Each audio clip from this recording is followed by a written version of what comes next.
Hi everyone, Charissa Bloomberg here. I want to talk a bit about depression and anxiety during lockdown. We all know that there's so many people out there sharing amazing things that they're doing, learning new recipes, cooking, being creative, doing a course, getting to write a book they've never had time to do. That is excellent. But there's so many people who are struggling with feelings of depression, isolation, anxiety, panic, and information overload about the coronavirus, what to believe, what not to believe. And this is all recipes for disaster for negative thoughts. Because once we start with negative thoughts, it can spiral way out of control and we can be sucked into a deep hole. And let's remember, and I say this so often, our minds and our bodies are connected. So our thoughts lead to feelings and emotions, which then lead to actions. So whatever you're thinking has an impact on your emotions and then will impact on your behavior.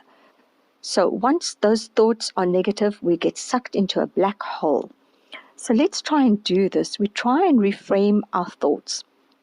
And that's hard to do.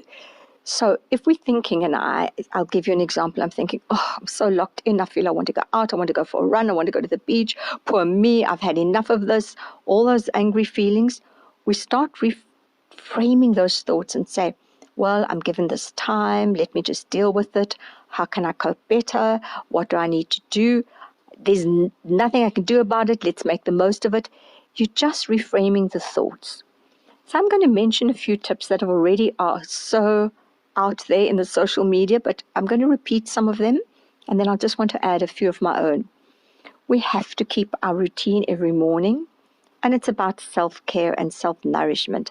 Our diet, our nutrition, a little bit of home exercise, and not to obsess with the endless coverage of the virus. Please, let's cut that out. And while we are exercising and doing all these amazing things in our home, let's try and keep the home tidy, and by that I mean decluttered. I'm famous for dropping things everywhere, wherever I go, and letting papers pile up. And once there's clutter, it actually makes one feel more claustrophobic.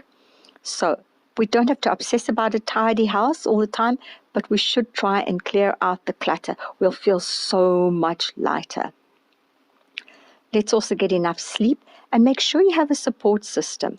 There should be someone that you could reach out to day or night who's just there for you, where you can just phone and say, oh, I'm having a bad day, or oh, I'm not coping with my 86-year-old mom, I'm trying to work and my mom's hyperactive. There's someone I can reach out to all the time who's there, and I can tell you it makes a huge difference when you have an emotional meltdown.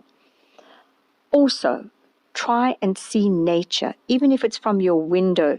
If you're not lucky enough to have a garden, open the window, breathe in the fresh air, try and look for some birds. Nature is very, very healing.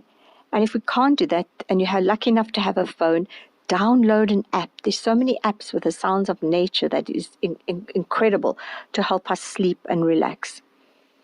For those who don't want to meditate, just breathe deeply. A few breaths when we're feeling anxiety come on is incredible. It slows one down. And have some lockdown resolutions. I've written some goals, although I'm not getting there yet, to write a book, do a new course. What are your lockdown resolution goals? It can be the smallest little thing, but we feel so much more in control when we actually get that goal done or we start doing that goal. But here's the most important one I want to leave you with.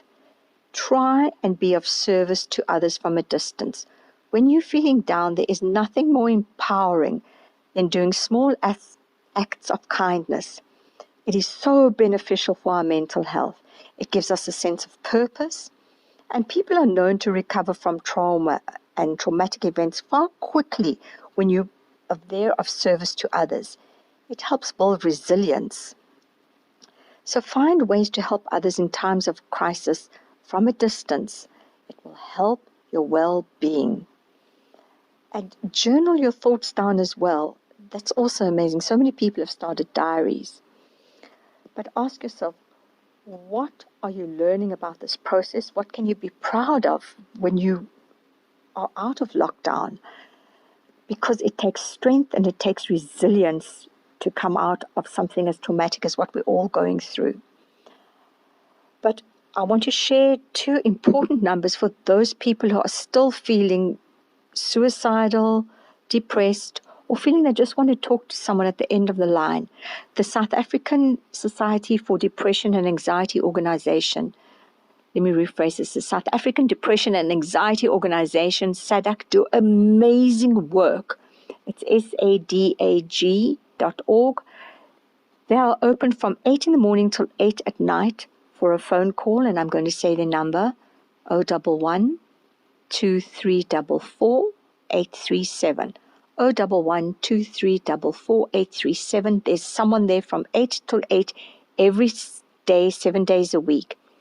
But there's also an emergency suicide line. If you feel someone is suicidal, or if you are, please dial it, 0800 456 789.